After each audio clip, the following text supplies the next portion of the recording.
화이팅 배승입니다. 3부 이슈 인터뷰 시작합니다.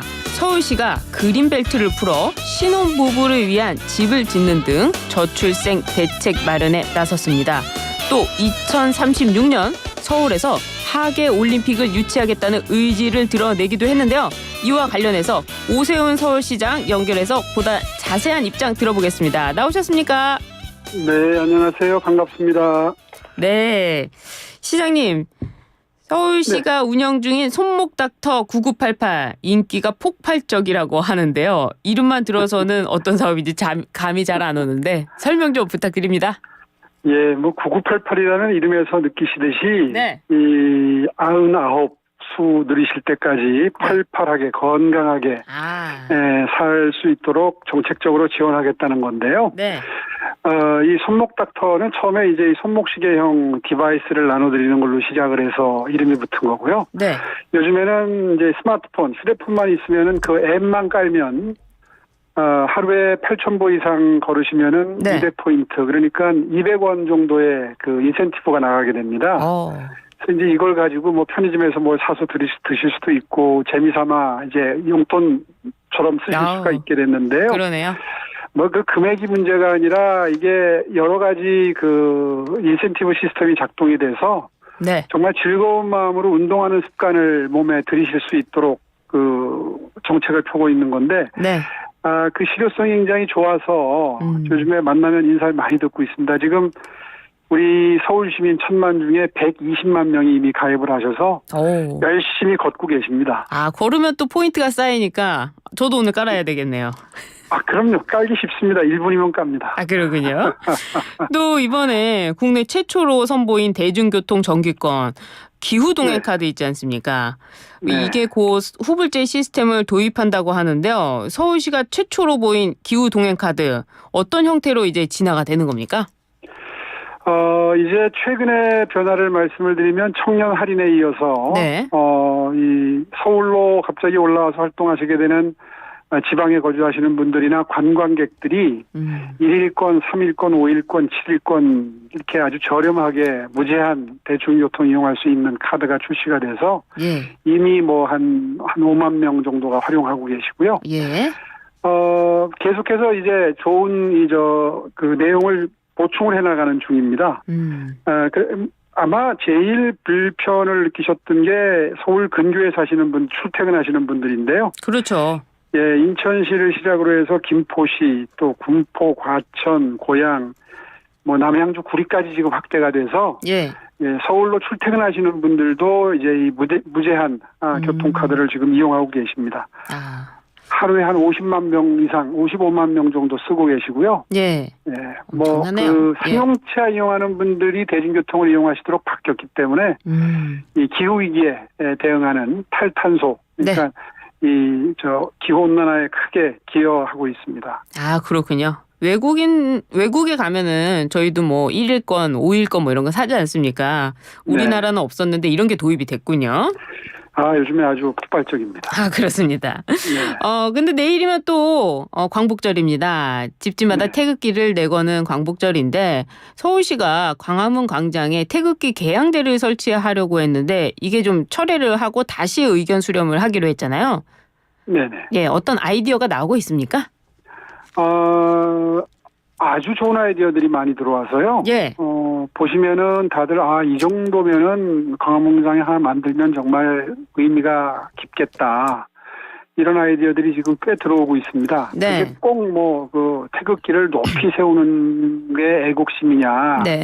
뭐 이런 그 지적도 있어서 그런 의견을 반영을 해서 어떻게 하면 시민들께서 즐거운 마음으로 이 예술 작품을 즐기듯이 우리의 그 국가적인 정체성이나 우리의 자랑스러운 역사가 잘 나타낼 수 있는 상징 공간이 될 수 있겠느냐 하는 관점에서 지금 아이디어를 잘 지켜보고 있습니다. 아마 조만간 정리해서 입장을 발표할 기회가 있을 겁니다.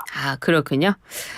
정부가 서울과 인접한 지역에 그린벨트를 풀어서 8만 호의 신규 택지를 공급한다고 밝혔습니다. 이 그린벨트 해제 시장님도 동의하시는 거죠? 그렇습니다. 그동안의 그린벨트 해제는 정말 자제해야 된다는 입장이었는데요. 네. 이번에 정부의 간곡한 그 부탁도 있었고요.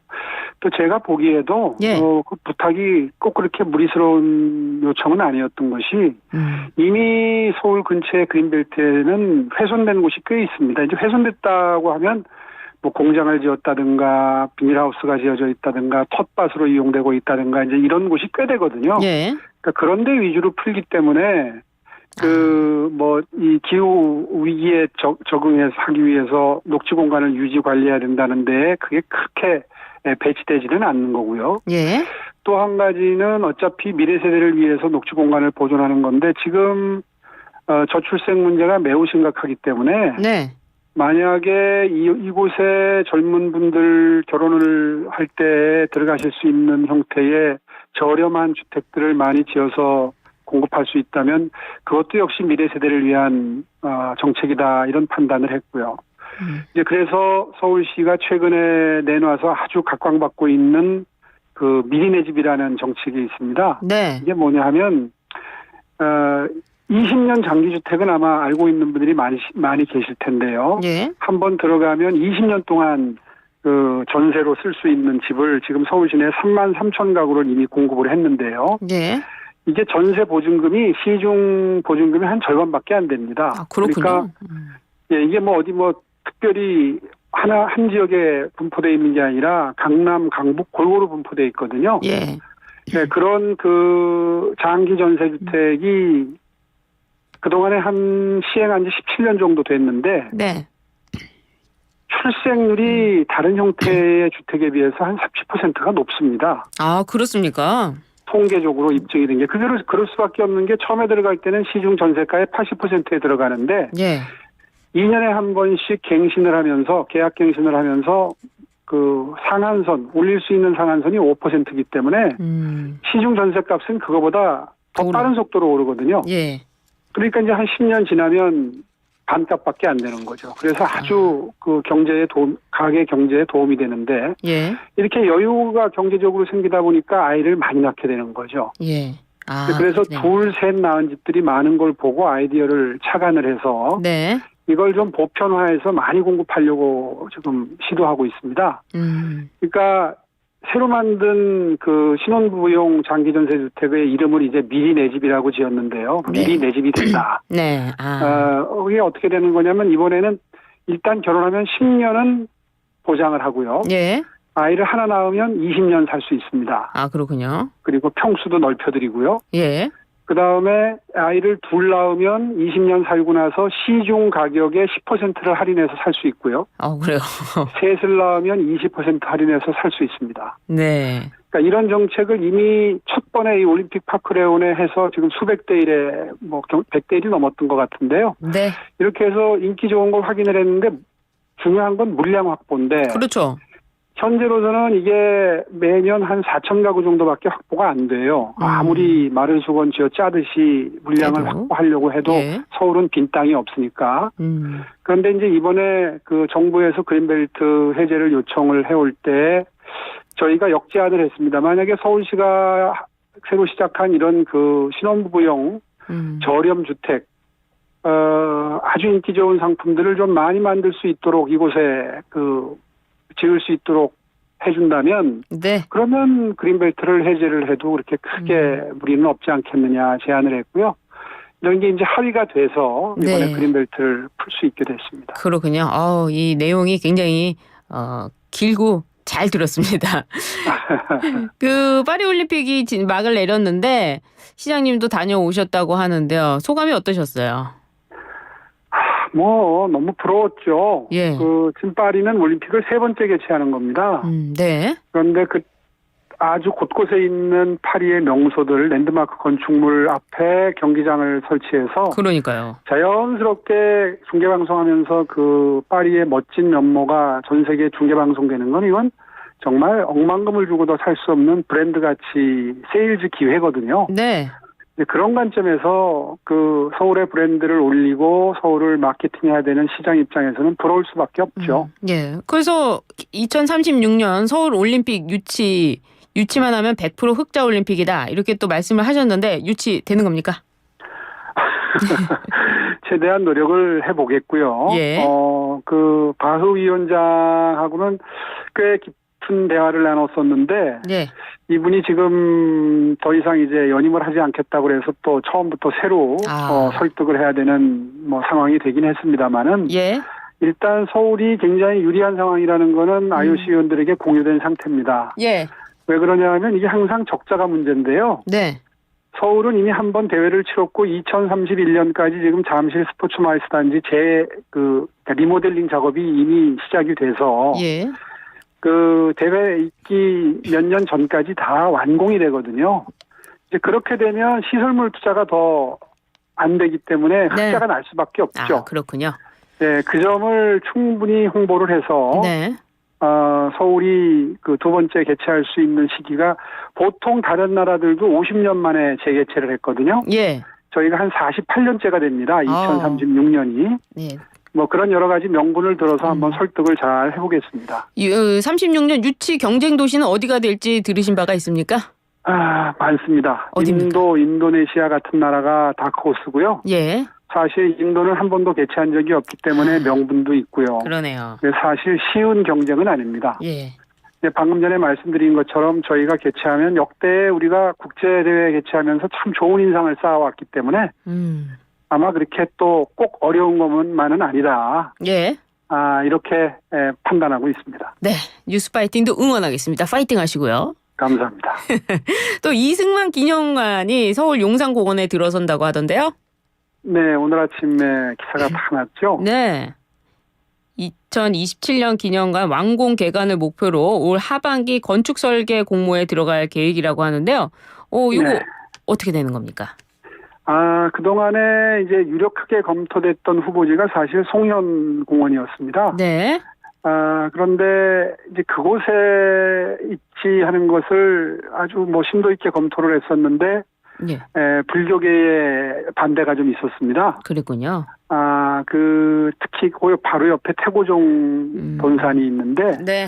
이제 태고종 입장에서는 뭐 좀 그 역사적으로 예. 그 이승만 대통령께서 그 불교에 대해서 좀 그 호의적이지 않았다. 특히 태고종에 대해서. 네. 뭐 이런 역사적인 인식이 있기 때문에 상당히 거부감이 컸습니다. 네. 이제 그런 것도 이번에 그 용산으로 그 위치를 바꾸는데 하나의 이유가 됐고요. 예. 하여튼 그 이왕이면 빨리 착공해서 네.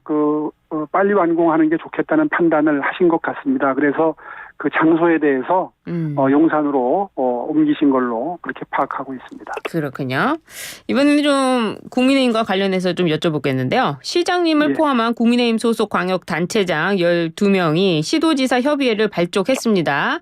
당 최고위와 대통령과의 간담회 등 적극 참여하겠다는 의사를 밝히기도 했는데요. 이거 진행이 되는 겁니까? 네, 어저께 이정복 시장께서 그 한동훈 대표를 만난다는 전가를 해와서 그렇게 알고 있고요. 네.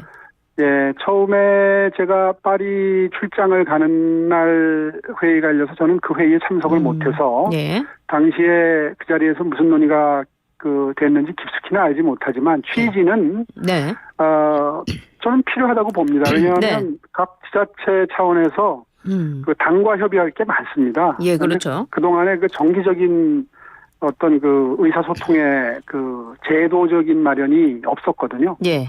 그래서 이번 기회에 대표가 교체된 마당에 아마 그런 대화 채널을 만들자는 취지였던 걸로 알고 있습니다. 근데 이 시도지사 협의회에 또 홍준표 시장도 계시고 오세훈 서울시장님도 계시고 다 대권 주자로서 거론되는 분들이 굉장히 많아서 이를 두고 한동훈 대표를 향한 견제가 아니냐 이런 시각도 있습니다. 솔직한 심정으로 어떻습니까? 글쎄요. 뭐 저는 그거는 지나친 정치적인 해석이라고 보고요. 예. 어차피 방금 전에 말씀드린 대로 그 정부와 시도지사들 입장에서는 정부와 긴밀하게 소통하고 정책적인 도움을 주고받을 일도 많지만 당을 통해서 입법적으로 관철한다든가 해야 될 일들도 많거든요. 예. 그러니까 그걸 꼭 그런 정치적인 시각에서 해석하는 거는 꼭 맞지는 않을 겁니다. 그렇군요. 이번에 네. 김경수 전 지사의 복권을 두고 당정 간의 의견을 좀 대립을 했습니다. 한동훈 대표가 반대 의견을 수차례 전달했다고 하면서 언론을 통해 관련 내용이 알려졌는데요. 이에 대해 대통령실이 굉장히 불쾌감을 드러냈습니다. 보시기에는 이 당정 관계 물밑에서 조율할 수는 없었던 걸까요? 글쎄요,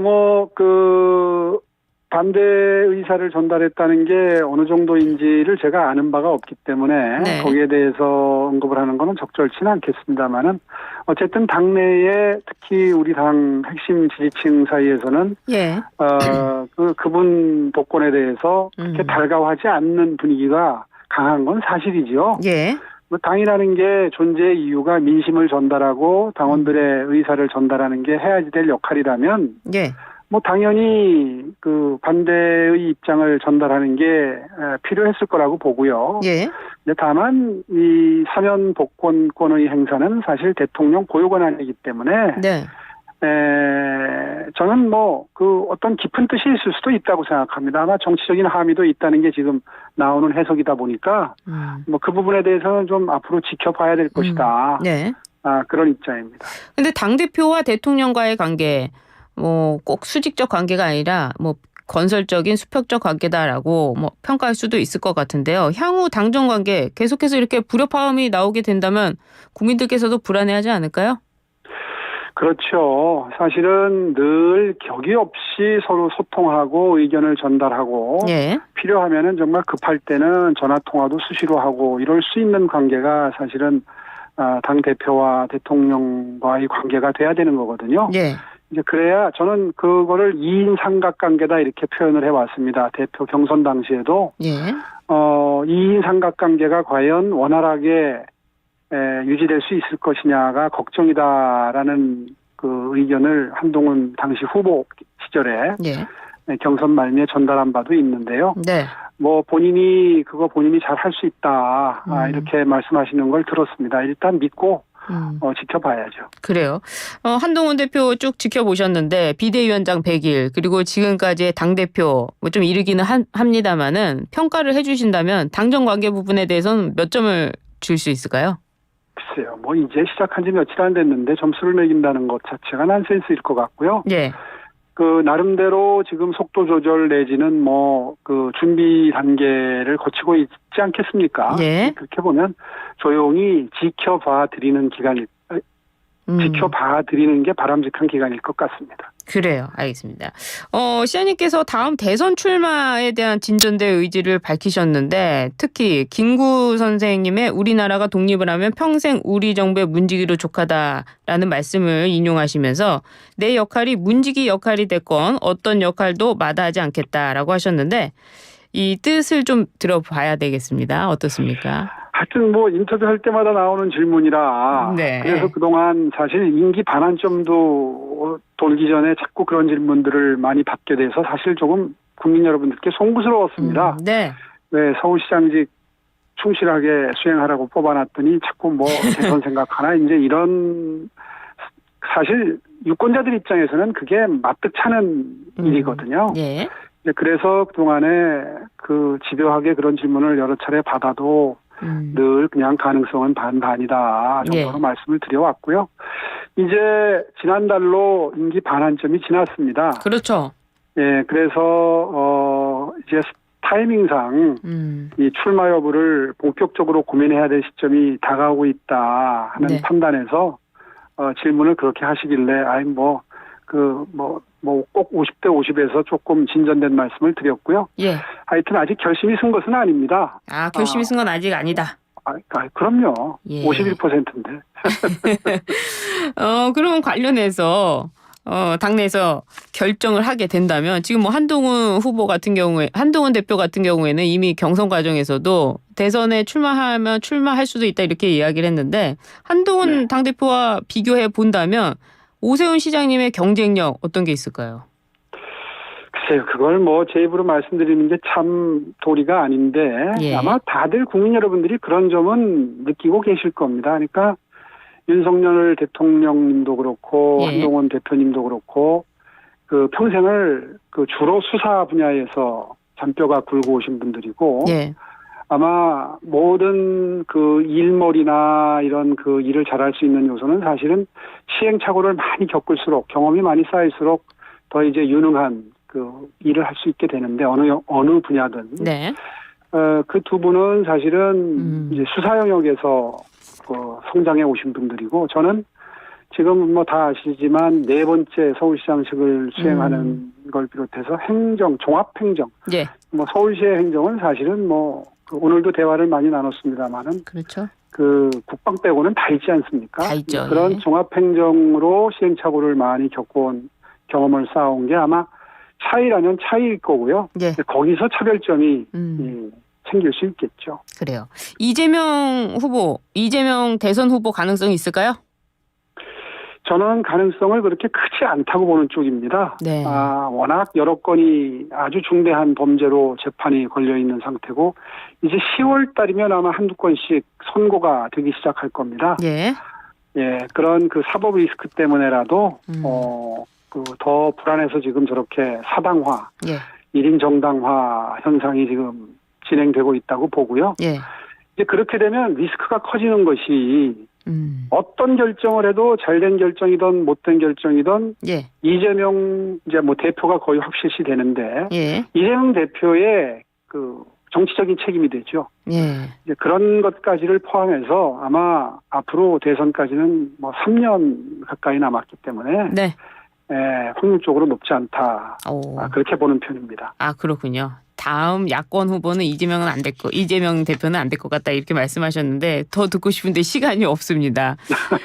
근데 뭐 포용의 정치, 통합의 정치 말씀을 해주셨는데 이것만 잠깐 들어볼까요? 팬덤 정치에 대비하는 포용의 정치. 짧게만 좀 견해를 듣겠습니다. 네, 지금 국민 여러분들이 굉장히 정치를 정말 싫어하시잖아요. 예. 못마땅해 하시고 그 대폭 바뀌어야 된다고 보시는 게 이 팬덤 정치로부터 비롯되는 양극화된 네. 극단적인 정치입니다. 대화 타협이라는 게 정치의 본질인데 그게 사라진 지 오래됐습니다. 예. 그런 의미에서 이 팬덤 정치나 양극단의 극단적인 정치는 좀 이 통합 화합의 정치로 바뀌어야 된다는 관점에서 네. 저는 약자와의 동행을 좀 강조해 왔고요. 예. 막 그런 것들이 그 진심이 좀 전달이 되면 좋겠습니다. 알겠습니다. 오늘 말씀 잘 들었습니다. 너무 감사합니다. 네, 고맙습니다. 네, 지금까지 오세훈 서울시장이었습니다. 감사합니다.